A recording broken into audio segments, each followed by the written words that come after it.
Welcome to Shukla ID point. आप सभी का स्वागत है आपके अपने YouTube channel Shukla ID point में। मैं शिवम शुक्ला आप सभी दोस्तों का हार्दिक स्वागत करता हूं। दोस्तों, आज की वीडियो में हम बात करेंगे बलभद्र प्रसाद दीक्षित यानी पड़ीस के बारे में और जानेंगे कि इनकी कौन कौन सी कविताएं आपके पाठ्यक्रम में संकलित हैं। उन सभी के बारे में थोड़ा थोड़ा चीज़ें मैं बताता चलूँगा। साथ ही ये भी बताऊँगा कि उन कविताओं में कौन कौन सी चीज़ें शामिल हैं और उनकी अगर व्याख्या करें तो जो उसमें से उसका व्याख्या की का सार निकल के आता है वो क्या है, मेन मोटिव क्या था कविता लिखने का। तो ये सारी चीज़ें जान लेंगे। उसके बाद में मैं व्याख्या खंड इसके बाद वाली वीडियो में, मतलब जब ये सारे के सारे आपके पाठ्यक्रम के अकॉर्डिंग, जैसे बलभद्र प्रसाद दीक्षित पणीस हो गए, उसके बाद में विश्वनाथ पाठक, त्रिलोचन शास्त्री, ये सारे हैं, इन सभी के बारे में ऐसे ऐसे मैं वीडियो बनाता रहूँगा। जब आपके 4-5 हैं वो सारे कंप्लीट हो जाएंगे, उसके बाद में व्याख्या खंड में लाऊंगा। जैसे एक लेक्चर अभी व्याख्या खंड का यूसुफ जुलेखा का अपलोड है, शेख निसार जी ने जिसको लिखा है, तो उसको आप देख लीजिएगा। इसी प्रकार से व्याख्या खंड में लाने का प्रयास करूंगा, ठीक है। साथ ही देखिए, आधुनिक अवधि काव्य आज के वीडियो में पढ़ने वाले हैं, उसी के अंतर्गत बलभद्र प्रसाद दीक्षित यानी पड़ीस आते हैं। ये बीए तृतीय वर्ष हिंदी साहित्य का प्रथम प्रश्न पत्र है, ठीक। बीए तृतीय वर्ष हिंदी साहित्य का प्रथम प्रश्न पत्र, जिसको हम आधुनिक अवधि काव्य के नाम से जानते हैं, उनमें दूसरे कवि हैं आपके बलभद्र प्रसाद दीक्षित पड़ीस, ठीक। पहले हैं शेख निसार, और शेख निसार के बारे में हमने बता रखा है एक वीडियो में ऑलरेडी, तो इसलिए उनकी वीडियो अभी नहीं आई है। लेकिन हाँ, उनकी भी वीडियो मैं जल्दी लाने का प्रयास करूंगा शेख निसार जी के बारे में, ठीक है। तो आज इनके वीडियो में हम जानेंगे बलभद्र प्रसाद दीक्षित के जीवन परिचय के बारे में डिस्कस करेंगे। उसके बाद में जैसे इनकी 5 कविताएं आपके पाठ्यक्रम में संकलित है, पहली मनई, दूसरी सनहुली सामा, और तीसरी है घसियानिन, चौथी है डोंगिया, और पांचवी है सूखी डार। इन सभी के बारे में हम जानकारी आपको देंगे कि इसमें इन कविताओं में क्या क्या चीज़ें बताई गई हैं, ठीक है। तो आइए बात कर लेते हैं बलभद्र प्रसाद दीक्षित के जीवन परिचय के बारे में। देखिए, यहाँ पे जीवन परिचय आपके सामने प्रस्तुत है, उसकी स्लाइड। बलभद्र प्रसाद दीक्षित, इनका पड़ीस जो है उपनाम है, ठीक। ये बड़े पढ़े लिखे व्यक्ति थे, लेकिन अगर पढ़े लिखे होने के बाद में ये अपने गांव में ही रहे और गांव से ही कविताएं लिखते रहे, ठीक। आधुनिक अवधि कविता के प्रथम दौर वाले कवियों में बलभद्र प्रसाद दीक्षित पड़ीस का नाम सबसे पहले आता है, यानी सबसे बड़ा है। इनका जन्म सीतापुर जिले के अंबरपुर नामक गांव में हुआ था, और सन की बात करें तो सन 1898 ईस्वी में जन्म हुआ था। मृत्यु हुई थी इनकी लगभग जो है आपका 1942 ईस्वी के आस 1942 ईस्वी में हुई थी, 14 जुलाई को। और 44 वर्ष ये जिंदा रहे थे, और 44 वर्ष में ही अगर मैं बात करूं इनकी, तो इनकी 47 कविताओं का एक संग्रह था जिसका नाम है चकल्लस। तो 47 कविताओं का संग्रह है अवधि कविताओं का चकल्लस, वो 1933 ईस्वी में ही प्रकाशित हुआ था, ठीक है। जबकि इनकी अगर एज देखें हम, तो 44 वर्ष ये जिंदा रहे थे, ठीक। चलिए आगे हम बात करते हैं इनके बारे में। तो सबसे इनका जन्म जो है सीतापुर जिले के अंबरपुर नामक गांव में हुआ था सन 1898 ईस्वी में, ठीक। ये सन 1920 ईस्वी में हाई स्कूल परीक्षा उत्तीर्ण की इन्होंने। 1920 ईस्वी में हाई स्कूल की परीक्षा क्या करी, उत्तीर्ण करी। उसके बाद में इंटरमीडिएट करने के लिए इन्होंने काल्विन कॉलेज लखनऊ में प्रवेश लिया। तो कॉल्विन कॉलेज लखनऊ में प्रवेश लिया। इंटर के जब परीक्षा देनी हुई, मतलब इंटर में जब इन्होंने प्रवेश लिया, तो किस कॉलेज में लिया, काल्विन कॉलेज लखनऊ में प्रवेश लिया। पर कुछ ही महीने के बाद में इनकी पढ़ाई छूट जाती है, और अंग्रेजी का उच्चारण और अच्छा ज्ञान होने के नाते इन्हें समाज के उच्च वर्ग में अच्छा सम्मान मिलने लगा, ठीक। अंग्रेजी बहुत ज़्यादा जानते थे, इसलिए इनको जब कहीं पे जाते तो अंग्रेजी के शब्दों का अगर प्रयोग करते तो इनको उच्च स्थान मिलता, और इनको अच्छा सम्मान मिलने लगा, ठीक। बाद में इन्होंने कसमांडा राज्य में सर्विस कर ली, और लगभग 1935 ईस्वी तक वहीं कार्य किया। ये कासमांडा के राजा सूर्यबक्स सिंह के निजी सचिव भी रहे हैं। कासमांडा की नौकरी छोड़कर ये कुछ समय के लिए बम्बई चले गए। सन 1938 से 1940 ईस्वी के बीच इन्होंने लखनऊ रेडियो स्टेशन से संबंध रहकर काम किया, ठीक। लखनऊ रेडियो से संबंधित होकर के इन्होंने काम किया। 14 जुलाई की बात है, 14 जुलाई 1942 ईस्वी को टिटनेस हो जाने के कारण से क्या हुई, मात्र 44 वर्ष की अवस्था में ही इनका क्या हो गया, देहांत हो गया, ठीक। तो इनका देहांत कब हो गया था मित्रों, 14 जुलाई 1942 ईस्वी में टिटनेस हो गया था। इसके कारण से इनका देहांत हो गया था मात्र 44 वर्ष की अल्प अवस्था में ही, ठीक है। अब आगे बात करते हैं पणीश जी के व्यक्तित्व के बारे में। तो पणीश जी का व्यक्तित्व जो था बड़ा ही प्रशस्त था। पढ़ी लिखी होने के बावजूद इन्हें गांव की ज़िंदगी कैसी थी, अति प्रिय थी। इनका रहन सहन, बोली बानी सब कुछ देहाती ही था। अमृतलाल नागर एक जो है आलोचक हैं, इन्होंने कहा इन मतलब इस किसान कवि के निश्चल व्यक्तित्व के विषय में इन्होंने लिखा, किसने, अमृतलाल नागर जी ने। क्या लिखते हैं ये कि एक दिन कोई 15 साल पहले एक बड़ी बड़ी मूछों वाला आदमी गाढ़े कुर्ता, बड़ी और घुटनों तक ऊंची धोती पहने हुए हमारे यहाँ आया। उसकी छल कपट से दूर देवताओं जैसी सरल मुस्कान ने मेरे मन का ओझापन मतलब ओछापन हर लिया एकदम से, मुझे अपना बना लिया। ये कौन कहते हैं? अमृतलाल जो है नागर कहते हैं इस बात को। किसके विषय में कहते हैं? तो वो बलभद्र प्रसाद दीक्षित पड़ीस के बारे में कहते हैं ऐसा। ठीक। ये पड़ीस जी की बात करूँ तो पड़ीस जी विचारों से बड़े ही प्रगतिशील थे। सामाजिक जीवन की जड़ता के विरुद्ध संघर्ष छेड़ने में उन्हें खास रस मिलता था। ठीक। और कृषक परिवार में जन्मे पड़ीस जी को गांव और किसानी से इतना राग था कि अंग्रेजी, हिंदी, उर्दू और फारसी में अच्छी गति होने के बावजूद भी इन्होंने किस में रचनाएं की? तो अपने देहाती भाषा में रचनाएं की और अवधी भाषा में ही रचनाएं करते रहे। ठीक।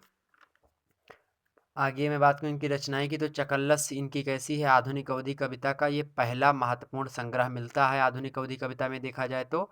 और इसमें 47 अवधि कविताएं संकलित हैं और इन कविताओं पर छायावादी काव्य प्रवृत्तियों का स्पष्ट प्रभाव दिखाई पड़ता है। ठीक। इसमें क्या है? समाज सुधार है, देशानुराग है, स्वच्छंदता है, प्रकृति प्रेम है इन कविताओं में, शोषितों के प्रति सहानुभूति है। जो छायावाद की विशेषता है हिंदी साहित्य में, वही विशेषता पणीश जी की कविताओं में मिलता है। ठीक। शोषण मूलक व्यवस्था पर प्रहार करने का आग्रह है इनकी कविताओं में। साथ ही आतुकांत कविता वृत्त का प्रयोग भी मिलता है। चकल्लस के परिचय में महाप्राण निराला लिखते हैं। निराला जी जो है आप निराला जी को जानते हैं। प्रसाद, पंत और निराला ये तीन तो छायावाद के स्तंभ माने जाते हैं, और एक महादेवी वर्मा। ठीक। तो वही में से निराला जी कहते हैं कि देहाती भाषा में होने पर भी जहाँ तक काव्य का संबंध है, चकल्लस अनेक गुणों से विभूषित है। इसके चित्र सफल और सार्थक हैं। स्वाभाविकता पद पद पर परिणति में पूरी संगति है। मतलब हमेशा इनके कविताओं में स्वाभाविकता दिखाई पड़ती है। ठीक। और सफल काव्यों से बढ़कर भी चकल्लस है, ऐसा मानते हैं कौन? महाप्राण निराला जी। ठीक। और चकल्लस में लगभग अगर बात करें तो ग्राम जीवानुभावों का प्रमाणिक दस्तावेज जो मिलता है उन रचनाओं में मिलता है। कौन कौन सी रचनाएं हैं? घसियारिन है, सुनहली श्यामा है, मनई है, लरिका, बिटिया, महतारी, इन शीर्षक से इनकी कविताएं उद्धृत होती हैं। साथ ही साथ अगर बात करें, पणीश जी के अनुभव जगत का एक पहलू गांव का समाग्रस्त था और दूसरा विसंगति ग्रस्त जीवन था इनका। ठीक। तो एक जो है व्यंग मूलक भाषा में चोट करते हैं, तो उसमें इन्होंने बहुत सारी रचनाएं करी, जैसे कि सोना माली हो गया, त्रिफला है, शिष्टाचार है, ठीक है, भले मानस है, रईसी ठाटू है, हम और तुम, लरिकौनू, यमे पाकिहिन, हम कौन्यू जिया मतलब हम कनौजिया बाभन अहिन, मतलब एक कनौजिया ब्राह्मण होते हैं, तो उन पर इन्होंने भी लिखा कि हम कनौजिया बाभन अहिन। ठीक। ये सारी कविताएं भी इन्हीं इन्हीं के उसी में आती हैं, जिनका नाम था चकल्लस। 1933 ईस्वी में प्रकाशन में आया। ठीक। तो ये थी मूलभूत बातें इनके बारे में। किसके बारे में? बलभद्र प्रसाद दीक्षित जी के बारे में। अब हम इनके बारे में बात करेंगे कि इनकी रचनाएं कौन कौन सी हैं जो आपके पाठ्यक्रम में संकलित हैं। हमने बता दी कौन कौन सी हैं, अब उनके बारे में थोड़ा थोड़ा जान लेते हैं। ठीक। आइए बात करते हैं इनकी पहली कविता जो आपके पाठ्यक्रम में संकलित है, मनई। मनई के बारे में दोस्तों बात करें तो मनई एक ऐसी कविता है, पणीश जी ने लिखी है कि उदात्त मानवतावादी दृष्टि की सुंदर अभिव्यक्ति इसमें मिलती है। सहज मानवीय मूलों में कवि की अमिट आस्था इस कविता में प्रकट होती है। ग्रामीण जीवन की सरलता, अपनापन, मधुर मुस्कान, परिधान, चाल ढाल और निश्चल मन मनई कविता का आधार रहा है। व्यक्तित्व के धरातल पर वे स्वयं भी अपनी मनई की परिभाषा पर खरे उतरते हैं। जो मनई की परिभाषा मनई कविता में देते हैं उस पर एक खरे उतरते हैं मित्रों। और मनई शीर्षक अगर आप देखना चाहेंगे तो मनई शीर्षक की कविताएं मैं अगर बताना चाहूँ आपके पाठ्यक्रम में जो संकलित हैं, मनई में एक अवधी भाषा का मतलब इतना अच्छा प्रयोग मिलता है कि कुछ अगर उसमें पढ़ने में भी त्रुटियां रह जाती हैं लोगों के, क्योंकि बड़ी अच्छी मार्मिक भाषा का प्रयोग ये करते हैं। जैसे मैं एक पंक्ति इनकी पढ़ना चाहूँ मनई की। शुरुआती ही मनई की कविता जब आप खोलेंगे तो आपको मिलेगा। इसके मैं जो है विस्तृत व्याख्या करूँगा इन सभी चीज़ों की। एक जो है लाइन मैं पढ़ता हूँ इसकी। तन मन का पूर पूर पुतरा, बस बाह्य आय सुंदर मनई, बाहर भीतर ऊपर खाले माँ, वह आय सुंदर मनई। जो जाने कैसे जलम लिहन, अब का करबै फिर कहाँ जाब, जो ध्याखै हम तुमको आही, बस वह आए सुंदर मनई। मतलब ये मनई मतलब होता है आदमी। तो आदमी की परिभाषा देते हैं इस कविता में और बताते हैं कि किस प्रकार से मनई होता है, उसकी क्या सटीक परिभाषा होती है, क्या एक मनुष्य को करना चाहिए, उसकी जो है एक अच्छी भाषा में और अच्छे जो है अलंकृत दृष्टि से प्रयोग किया है इन्होंने। तो वही देखते हैं, तो उसके बारे में थोड़ा और जान लें। कवि क्या है, इस कविता में बड़े सहज भाव भरे स्वर में करुणा है, प्रेम है, दया है, सहानुभूति है, मैत्री है, दुख, कातरता, ठीक, उदारता है, क्षमता जैसे उदात्त मानवीय भावों की सहज प्रतिष्ठा इनके कविताओं में देखने को मिलती है। और ये साथ ही साथ ये सब करते हुए स्वार्थपरकता भी है इसमें, आत्मबद्धता है, परपीड़न है, चाटुकारिता भी देखने को मिलती है, शोषण है, अनाचार है, कमजोरों का पद दलन इन कविताओं में देखने को मिलता है, बरजोरों का चरण बंधन है, गुंडई, लुच्चई आदि मानवीय दुर्गुणों की निंदा भी इसमें देखने को आपको मिल जाएगी। इन सभी की निंदा देखने को आपको इस कविता में मिलेगी। ठीक, जब मैं व्याख्या करूँगा, ज़्यादा लंबी कविता नहीं है, लगभग जो है आपका जो है आठ आठ नौ इसमें है चौपाइयों में। मैं 2 पढ़ा हूँ इसका, ठीक, और बाकी इसी प्रकार से हैं। ठीक, उसके बाद आगे हम बात करते हैं इसके बारे में। सहिष्णुता का स्वभाव भी इसमें पाया जाता है, जो दूसरों के दुख से दुखी नहीं होता, जो अपने थोड़े से भी सुख दूसरों में बांट कर बड़ा नहीं बना लेता, जिसके नेत्रों में करुणा नहीं छलकती, जिसकी भुजाओं में पौरुष नहीं प्रकट होता, जिसके मुखमंडल पर दया प्रेम का आलोक नहीं दिखाई पड़ता, जो दूसरों की माँ बेटियों को सम्मान नहीं देता, उसे भला आदमी कैसे कहा जा सकता है। जो ये सारी बातें करता है, ठीक, उसी को हम आदमी कहते हैं। ठीक, जिसके मतलब जिसकी भुजाओं में पौरुष नहीं प्रकट होता उसको आदमी हम नहीं कहेंगे, जिसमें प्रकट होता है उसको हम कहेंगे। इसी प्रकार से सबका उल्टा कहते चले जाएंगे। तो उसी वही मनई की परिभाषा यानी आदमी की परिभाषा बलभद्र प्रसाद दीक्षित फड़ीस जी देते हैं। ठीक, अगली इनकी कविता की बात करूं, सुनहली श्यामा। ठीक, तो सुनहली श्यामा के बारे में, सुनहली श्यामा जो है एक गांव की बिटिया है, इसके बारे में ये बताते हुए कहते हैं। जैसे मैं इसकी एक पंक्ति पढ़ना चाहूँ आपके सामने। बरगद के तरे बौली पर, हृदयों के भीतर भाव भरी, उतरी बिन पखनन केरी परी, वह चंद्रलोक की किरण जैसे सामरी सामरी सुंदर श्यामा।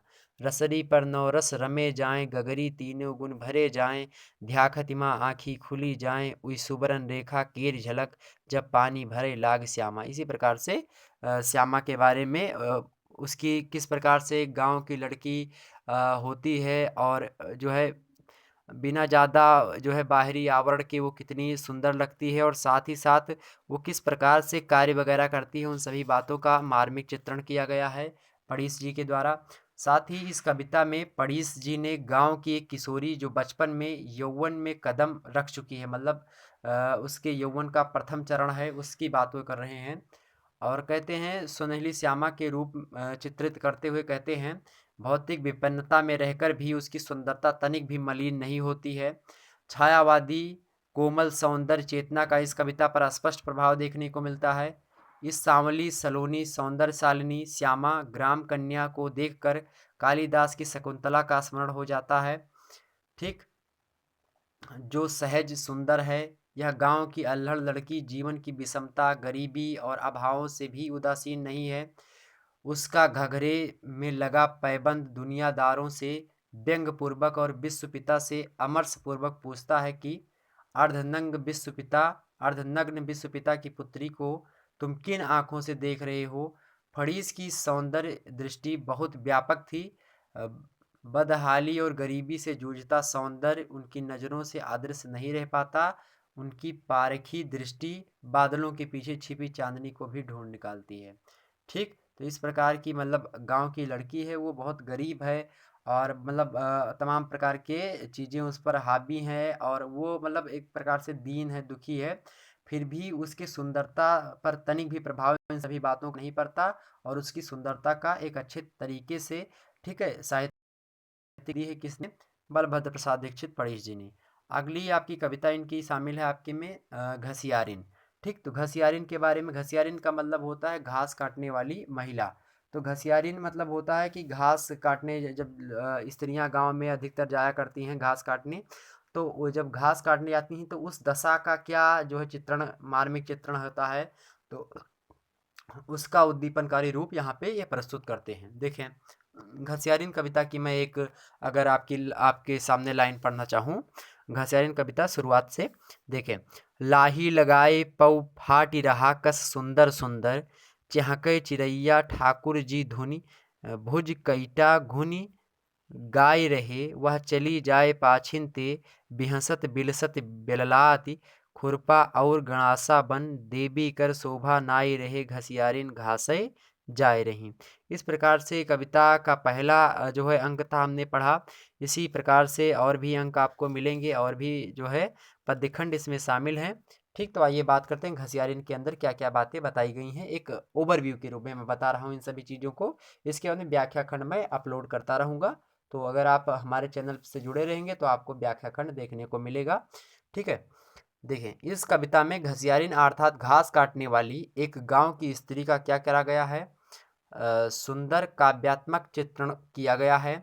घसियारिन कविता में उस नारी का स्वतंत्र मेहनती स्वरूप कवि को इतना आकर्षक लगता है कि उसे देखकर उन्हें उसके समक्ष अन्य किसी का सौंदर्य हेय प्रतीत होता है। मतलब उस घसियारिनी का, जो घास काटने वाली स्त्री है, उसके सौंदर्य को देखते हैं और साथ ही साथ ये लिखना प्रारंभ कर देते हैं। उसके सामने और भी स्त्रियों का जो यौवन है या फिर उनका रूप है वो फीका पड़ रहा है इसके सामने, किसके सामने? घसियारिन के सामने। सौंदर्य हे प्रतीत होता है, मतलब कम प्रतीत होता है। इस कविता में गांव की एक बड़ी विशेषता श्रम के विभाजन का भी वर्णन हुआ है। पति पत्नी अपनी क्षमता और आवश्यकता के अनुसार दिन भर परिश्रम करते हैं। पत्नी घास काटने जाती है, पति कहीं पे जो है और भी कार्य करने के लिए अग्रसर होता है, वो अलग गया होता है। तो पत्नी घास काट के चारा वगैरह पशुओं को खिलाने के लिए जाती है। तो पति और पत्नी का कार्य भी विभाजन यहाँ पे देखने को मिलता है इनके माध्यम से। ठीक है, गांव के समाज और मर्यादा के बीच उनका प्रेम इस साहचर्य और सहयोग से जिस भावुकता से विकसित होता है, निस्संदेह वह ईर्ष्या का विषय है। घसियारिन और उसके पति के सरस दाम्पत्य में जो आनंद है वह देवलोक वासियों को भी दुर्लभ है। घसियारिन के इस सहज दाम्पत्य प्रेम का सुख अतुलनीय एवं साधारण है। तो ये सुख कहाँ है कि जब पति और पत्नी दोनों कार्य में लिपटे हों और दोनों लोग थके मांदे जब घर पे आते हैं तो साथ ही साथ में क्या करते हैं, स्त्रियां खाना बनाती हैं और पति लोग बैठते हैं आराम से, खाना दोनों लोग खाते हैं। तो इस प्रकार का मार्मिक चित्रण कौन प्रस्तुत करता है आपके सामने? बलभद्र प्रसाद दीक्षित पड़ीस। ठीक, अब आगे बढ़ते हैं हम और चौथी कविता इनकी चर्चा करते हैं, डोंगिया। डोंगिया दोस्तों देखते हैं कि किसके बारे में बात करी जा रही है। तो एक जो है एक नाव के बारे में बात की जा रही है। जीवन रूपी नौका का सजीव चित्रण होता है यहाँ पे। पड़ी जी ने डोंगिया कविता में जीवन रूपी नौका का सजीव चित्रण प्रस्तुत करा है। तो डोंगिया एक नाव है मित्रों। एक मैं इसकी लाइन पढ़ना चाहूँ तो आप सामने इस प्रकार से पढ़ सकता हूँ। जैसे देखें कि पर्वत ते निकसी नई नदी, पर्वत ते निकसी नई नदी, हई धार तेज और टेढ़ मेढ़, कसिले पतवार उठाओ बांस मल्लाह न तनिको चिंता करूँ, अपने राम के सहारे पर यह चली जाए डगमग डोंगिया, उठकै तो देख स्वीकार भवा सविता की लइकै भ्याट दौर, यह बाल अरुण की शोभा लख किरनिन का चूम अमर हैजा, हा हा राम के सहारे पर यह चली जाए डगमग डोंगिया। मतलब नदी की जब निकलती है किसी पर्वत से, पर्वत ते निकसी नई नदी, किसी पर्वत से जब नदी निकलती है नई नई, वही जब ग्लेशियर पिघल करके, तो क्या होता है, धार तेज और टेढ़ मेढ़, उसकी धार क्या होती है, बहुत ज़्यादा टेढ़ मेढ़ होती है। उसके बाद में बहुत तीव्र गति से आती है। जब आप गंगा नदी देखेंगे जब ऊपर से बहती हुई आती है गोमुख से, तो कितनी तेज आती है और निर्छल पानी होता है एकदम से, और इधर उधर कटते हुए आती है। ठीक है, मतलब टेढ़ मेढ़ होके आती है। ठीक, कसिले पतवार मतलब बहुत सारे खरपतवार लेकर के, उठाओ बांस मल्लाह तमाम सारे पतवार वगैरह लेकर के आती है। तो मल्लाह से बोलते हैं कि बांस उठाओ, न तनिको चिंता करो, मतलब किसी प्रकार की कोई चिंता मत करो, अपने राम के सहारे यह चली जाए डगमग डुंगिया। अभी डुंगिया मतलब होता है नाव, तो ये नाव ऐसे चली जाएगी क्योंकि धार भी तेज है, टेढ़ मेढ़ है, उससे चिंता करने की कोई बात नहीं। मल्लाह से बोल रहा है कि नाव उठाओ, राम के सहारे अपनी ये चली जाएगी। इस प्रकार से बातें करी गई हैं।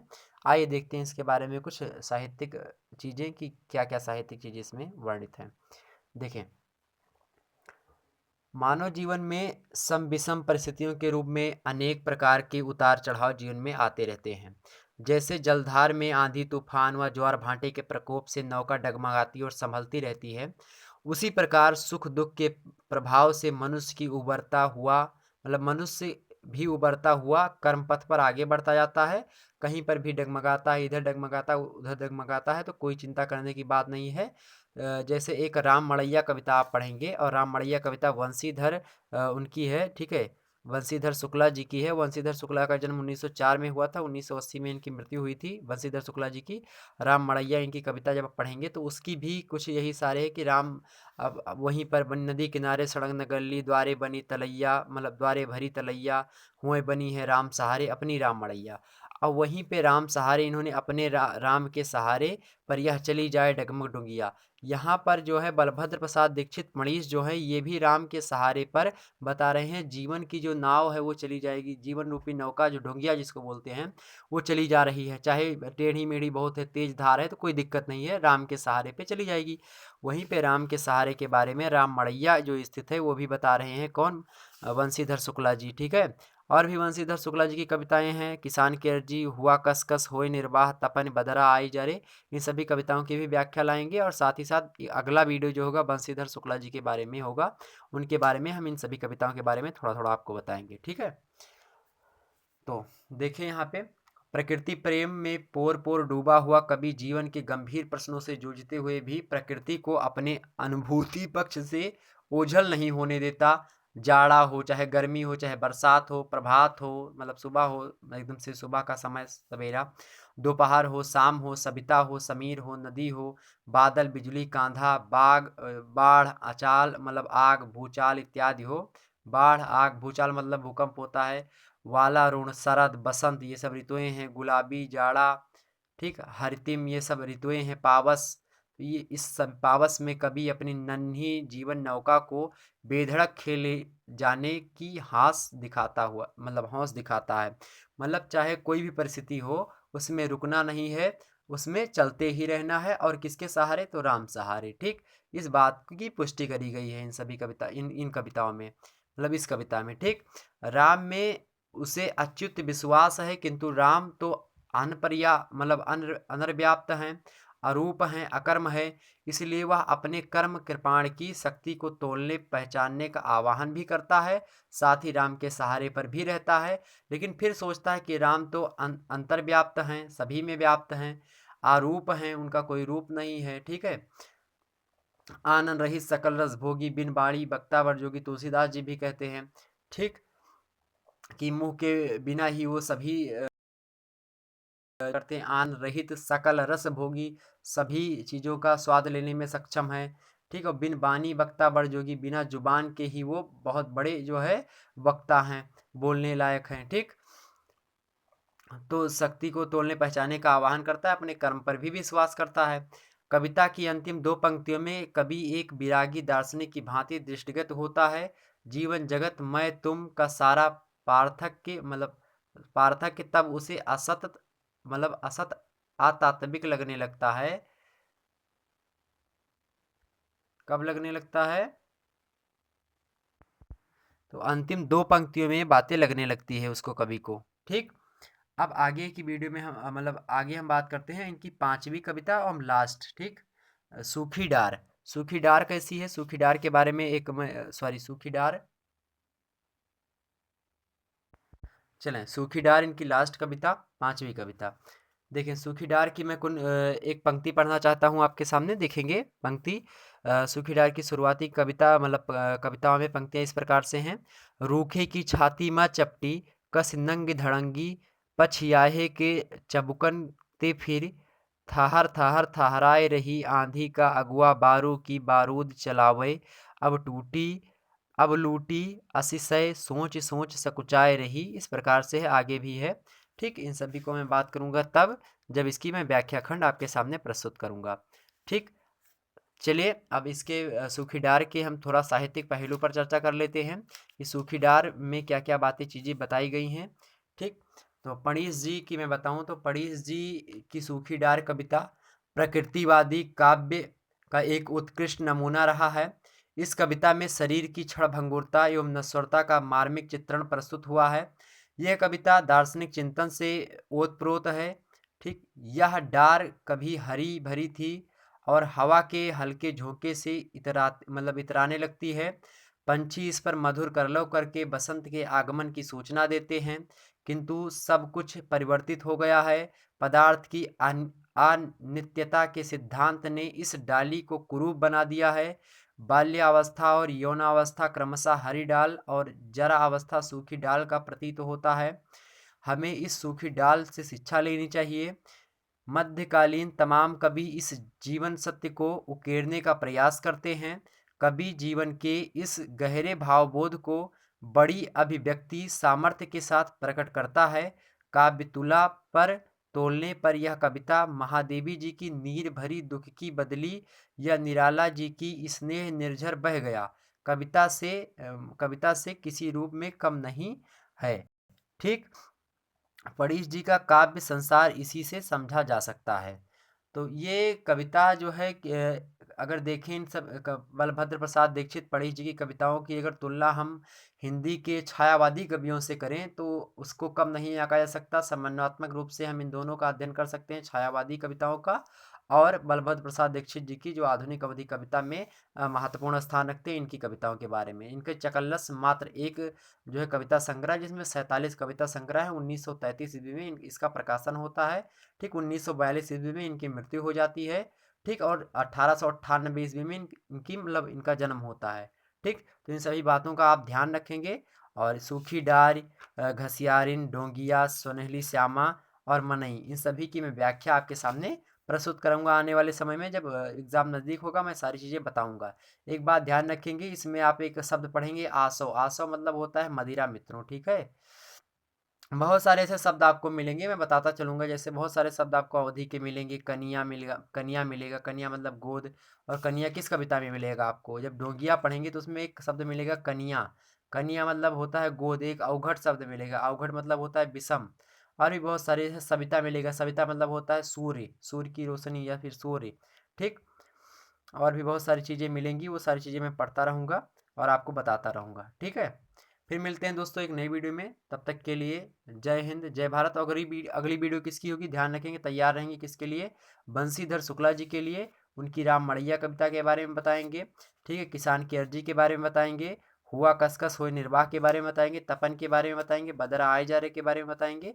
इन सभी चीज़ों के बारे में हम बताते चलेंगे आगे। ठीक है, तो वीडियो को लाइक कर दीजिए, चैनल को सब्सक्राइब कर दीजिए। ठीक है, चले फिर आते हैं अगले वीडियो में हम।